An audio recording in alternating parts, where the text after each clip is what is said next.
সাভার উপজেলা প্রাণী সম্পদ দপ্তর ও ভেটেরিনারি হাসপাতালে যারা হামলা করেছে তাদের বিরুদ্ধে সরকার কঠোর ব্যবস্থা নেবে বলে জানিয়েছে মৎস্য ও প্রাণী সম্পদ মন্ত্রী আব্দুর রহমান। শনিবার সন্ধ্যায় সাভার বাজার বাস স্ট্যান্ডে আন্দোলনকারীদের হামলায় তছনছ সাভার উপজেলা প্রাণী সম্পদ দপ্তর ও ভেটেরিনারি হাসপাতালে পরিদর্শন শেষে সাংবাদিকদের সাথে আলাপকালে তিনি একথা বলেন। মৎস্য ও প্রাণী সম্পদ মন্ত্রী আব্দুর রহমান এ সময় আরও বলেন, বিএনপি জামায়াতের নেতাকর্মীরা সারা দেশে বিভিন্ন সরকারি অফিসে তাণ্ডব চালিয়ে সরকারকে ঘায়েল করতে চেয়েছিল, কিন্তু দেশের মানুষ নাশকতাকারীদের বিরুদ্ধে রুখে দাঁড়িয়েছে বলেও জানান তিনি। কোনো কিছু বর্ণনা করবার ভাষা নেই। একজন পুলিশ কর্মকর্তা আমাকে বলতেছিল যে আমরা ৭১ সাল দেখি নাই, কিন্তু ওই দিন আমরা নতুন করে ৭১ সাল দেখি। এর ভিতর দিয়েই মনে করতে পারেন যে কি তাণ্ডব লীলাটাই না সেদিন পরিচালিত হয়েছে এবং তার একটা আক্রমণের লক্ষ্যবস্তু ছিল আমাদের এই প্রাণী সম্পদের সাভারের এই অফিস, যে অফিসটি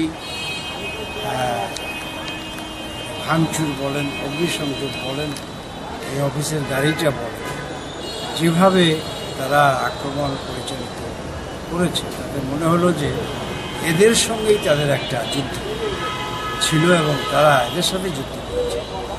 এবং এটি কি ভাবা যায় যে একটা অফিসে একজন কর্মকর্তার পক্ষের যে কমোড, সেই কমোডটা পর্যন্ত ভেঙে চলেছে। আলমারি, ফ্রিজ, এসি, টেবিল, চেয়ার, এগুলো তো আর সবই নিঃশেষ হয়েছে। সুতরাং এটি আর আমাদের বলবার মতো কোনো ভাষা নেই। এই নারকীয় তাণ্ডব যারা ঘটিয়েছে তাদের চেহারা, তাদের চরিত্র এটি ৭১ সালকে যেহেতু মনে করিয়ে দেয়, সুতরাং তাদেরই উত্তরসূরিরা, সেই পরাজিত শক্তিরই উত্তরসূরিরা এই আক্রমণ চালিয়েছে।